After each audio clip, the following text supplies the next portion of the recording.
Sir and ladies here, I firmly believe life is of two components before it becomes a larger life. The first component I would say is about the inward journey, where we all are forced to take that inward journey. It could be the first 20 years, 25 years, knowingly, unknowingly, we all take that inward journey. That is the time many of our qualities, characters and attitudes get polished. And we learn, we get exposed. Many of the things that we are taught are put to test. We might say this is wrong, this is right, this is workable, this is not workable. Once that inward journey happens, then the external journey happens. The second journey maybe starts at 25, 30, depending on which stages of life we are. It starts with work, it starts with first employment, it starts with the company, where you serve others. You start paying somebody, or you start taking money from somebody, you make a product. 20 years, you go sell it out, you do all sorts of things. Then I believe once the inward journey is complete, once the external journey is complete, then possibly we start looking at bigger things in life. Many things don't matter to us. We start looking at life very differently. We start looking at poverty very differently. We start looking at people around us very differently. We start looking every single thing that has made us till then, we start looking at things very differently. Possibly I would say I'm somewhere between finished my inward journey and possibly at the last fag of my external journey, and probably looking at everything that was brought me here with a very different sets of eyes and lens. Maybe in the inward journey, when somebody talks about external journey, we might not appreciate it, understand it, because we are too clouded in what we do in life. Things matter to us, material things matter to us, we want to do it at that point of time. Possibly when we are in the external journey of about 20 years, again many things don't matter to us. That is why when I started, I said, the spiritual awakening that might happen to you tomorrow, in Isha, under the Amavasya day, where lakhs of people gather there, you find that energy. I'm sure that might open up the spiritual eye to many of you. It might push you in that external journey very faster. The policing life for me was that external journey. Till then what I did was more the internal. I wanted to do things for myself. I wanted to do this because I couldn't do that. I wanted to come to Coimbatore because it's a better college. My friend chose to go there. Then I took that break because I didn't want to do this. I wanted to do something great, something big, where I can make a difference in the world, but never knew what it was. And it was more about that discovery. Policing, again, was a choice that I carefully made, that I wanted to do this. The 9 years that I spent as a police officer in different parts of Karnataka, coastal Karnataka, the southern part, the Bangalore, the cosmopolitan, every single day was an awakening. Every single day was a challenge, because normally when you confront death on a daily basis, many of the things that you see about life, you start questioning it. Fate, you question it. You ask, why did this guy die? Why did not that guy die? This guy was at the wrong place, wrong time, so he died. This guy was at the right place, right time, so he didn't die, especially in the case of accidents and murders and all sorts of horrible things that happen in our life. As a police officer, you confront it for 9 years. Though you are happy you are doing justice, though you are happy that you are solving cases, though you are happy that you are part of the larger criminal justice system, but there comes a time when you ask yourself the question, why do crimes happen in the first place? Is there a way I can solve those crimes or make sure the crimes don't happen in the first place? So that shifted me away from policing towards a foundation, towards politics, where I think I can make sure I can create a better world. I can create a world where the human potential is fully realized, the country's potential is fully realized. For many people, they keep asking me the question. Rakesh ji was asking me, why did you become a cop, and why did you quit cop, and what are you doing now, politics and everything? This is the answer that I can give.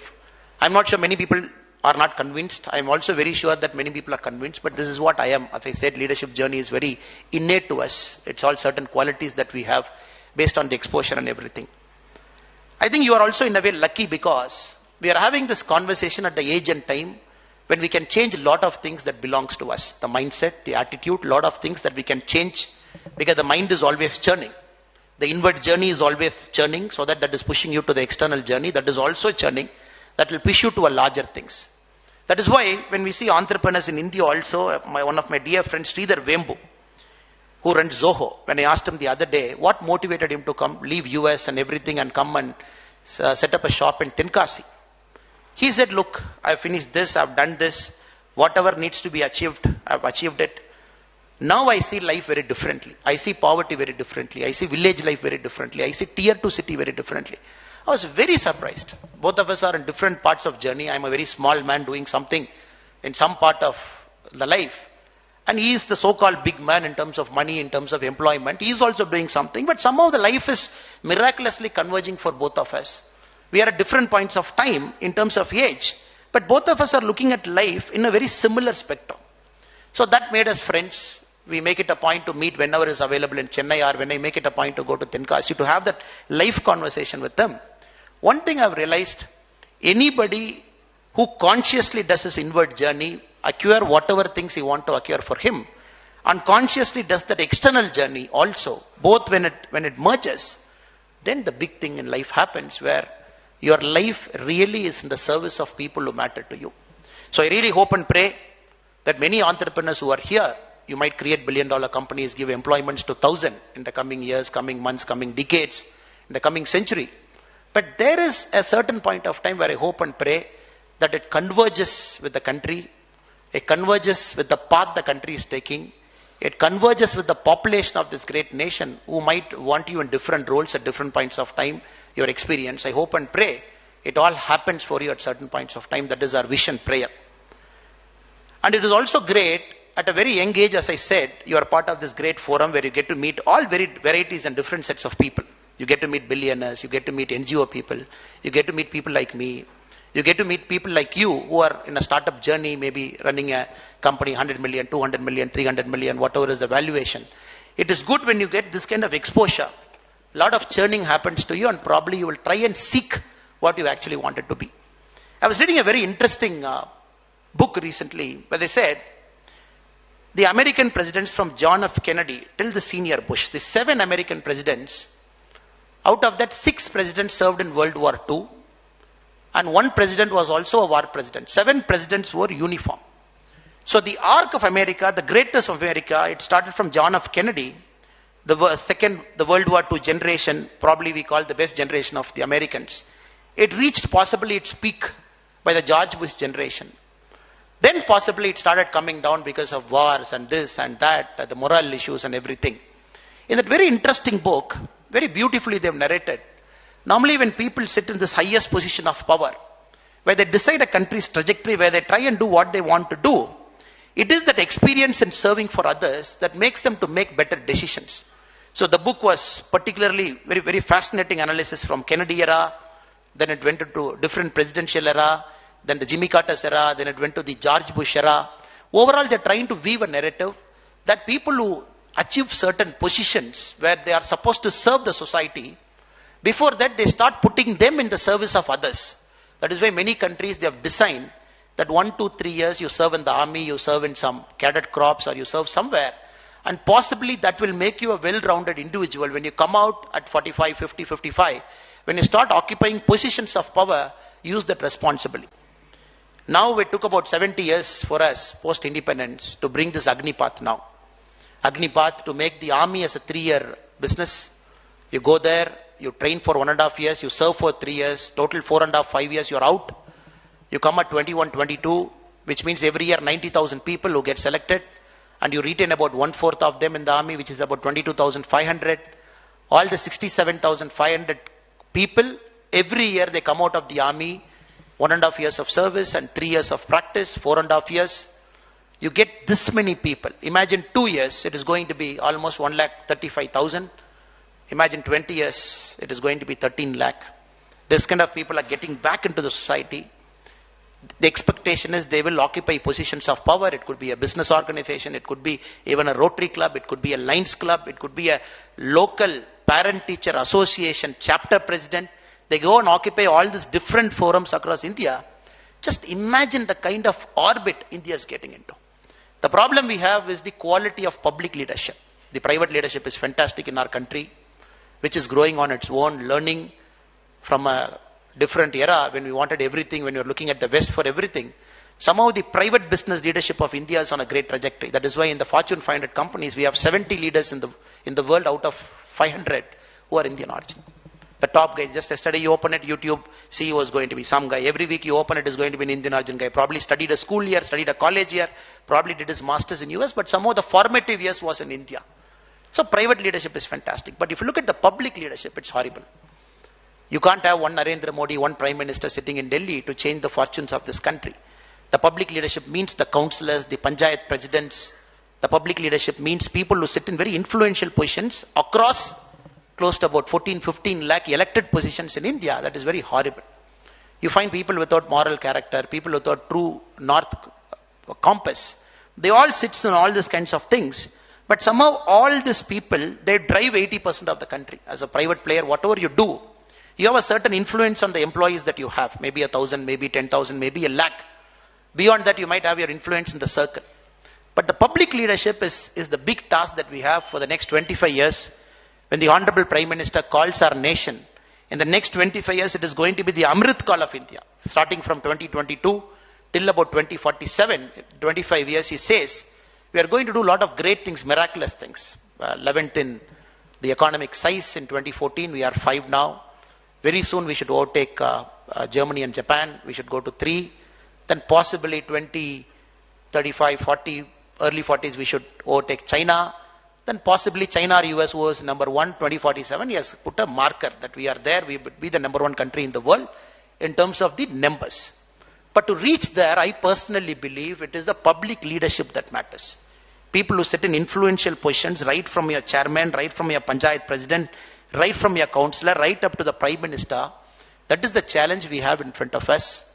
The young people like many of you should take public service as a calling after a point of time. Whenever you believe your external journey starts at 35, at 40, at 38, I don't know, whatever is the time that is comfortable when the trigger happens, you all should look at public service as a calling. And possibly public service also for 10 to 20 years, you all fight for that post, you wanted this, you wanted that, you want to be an MLA, you want to be an MP, whatever it is. Then possibly after a point of time, the bigger things start happening where your ego is not there, it is almost dissolved, you completely merge with yourself, you want to do what is right for the country. So this is the key challenge I see. In terms of private thing, there's nothing to say. The leadership is fantastic, truly potential country. Great numbers we are doing. Whatever numbers we are doing, we are doing very, very great. That is why EO Coimbatore, when somebody has written in that WhatsApp chat, what do you want to learn from this? Somebody said, I want to learn the India's growth story. I'm sure it is either a friend from UAE or Guatemala or somebody who has come from abroad. They are thinking, what is India's growth story? Suddenly this country that was like a beggar in the US, where we wanted the wheat in 1969-70 or 1991, the crisis we had, we went to Bank of England and got the gold. At different point of time, we are looking at countries across the world for us. Suddenly this country is dabbling in world affairs. The French president wants India to negotiate between Russia and Ukraine. And a president from South America, he thinks India, UN and one more country should negotiate between Russia and Ukraine.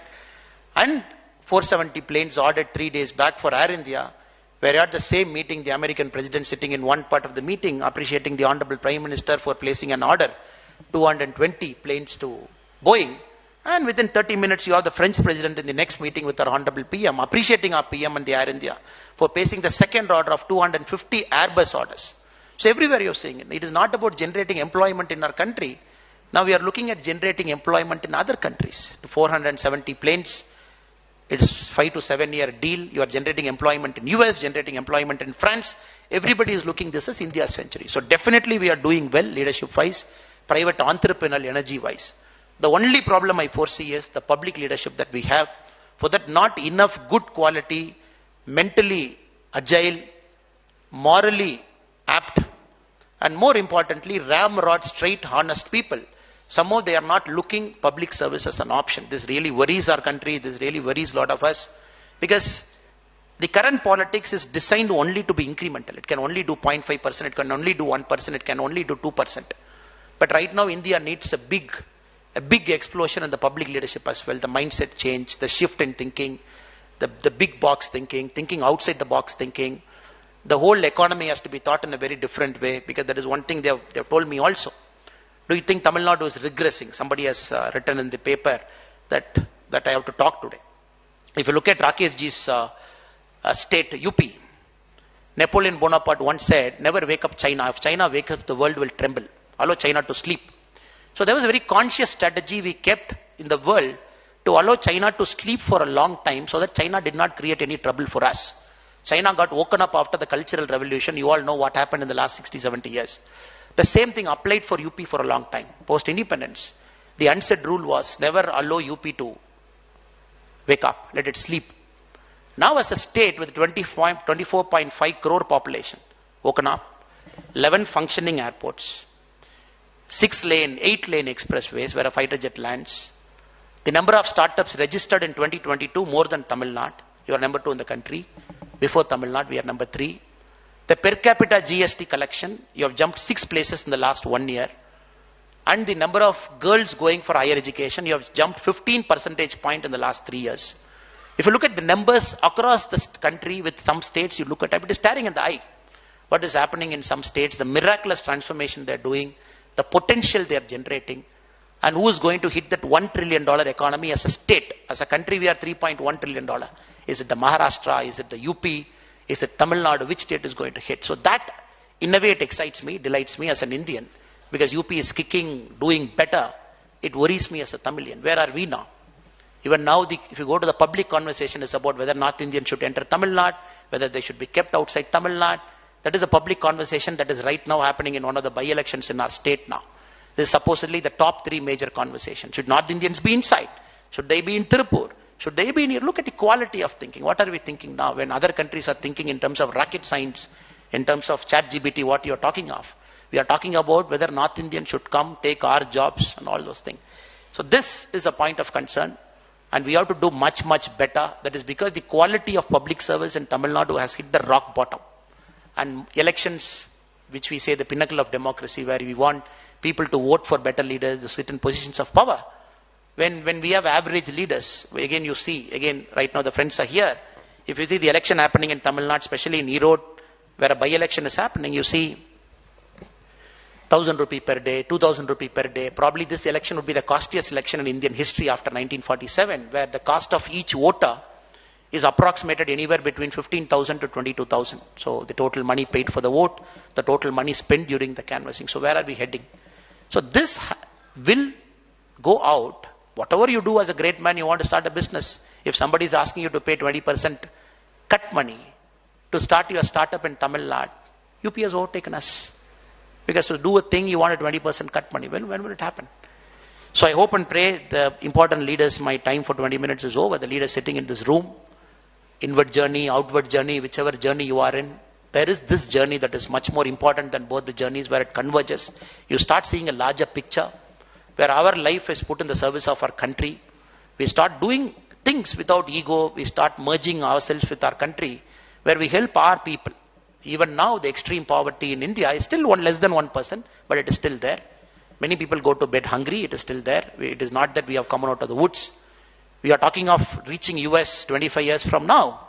But the US per capita income is at $65,000. We are at $2,900 now. Just imagine 30 times leap we have to do in the next 25 years. Lot of things to do, lot of things to catch up. But to do that, it is important that quality leadership slowly starts shifting from the private sector to the public sector at different points of time, where you start taking a call. You start competing for post. It could be a panchayat president, it could be a councillor, it could be something apart from your day job. Before I end, I would like to end with a very famous quote that is more like my moral compass I have. Theodore Roosevelt left American presidency in 1909. In 1910, he wrote a very beautiful essay called Citizenship and Republic. And this essay's name you might not recollect, but if I can say the word, the man in the arena, many of you might know the Theodore Roosevelt's man in the arena quote, where he says, who matters in this world? Who matters as a citizen? He says, it is not the man who's a critic who matters. It is not a man who keeps commenting on the strong man when he fumbles. They don't matter. It is not the man who keeps commenting on the doer of deeds. He doesn't matter.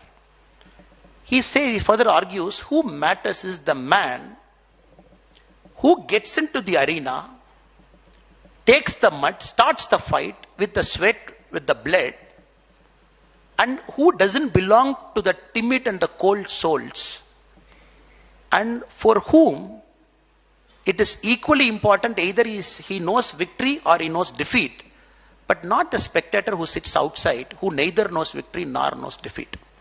I think that is important to our country now. Though it was written in 1910, good 112 years before. But we need players in the arena, not worried about system, just go there, fight it out over a point of time. Victory comes, system will get better. Defeat comes, the system will get better. That is one thing as a politician I want to leave this message out to you. Young politicians should come in. Some of the greatest changes in the world has happened because young people have thought differently. Greta Thunberg has thought differently. Malala Yousafzai has thought differently. The Black Lives Matter, who started as less than 30 years age. The Me Too movement, less than 35 years age. So these are the people who are changing the world in terms of revolutionized thinking. So young people can bring that thing out of the box. We can change the world. But provided that we also step out and look at larger things in life, especially a public service where you come, you make that little incremental difference here and there so that by 2047 we achieve what we intend to do. So thank you so much for inviting me. I'm not sure whether I spoke what you wanted to hear, but this is something that is in the heart for me for a long time. That inward, outward journey, you hope you realize it at some point of time and you look at the larger picture where both resonate, converge, and then your service of life becomes service of people, where the ego is absolutely not there. And probably the country benefits from all the exposure you had, all the education you had, all the great things you have done at this point of time. Thank you so much. Jai Hind.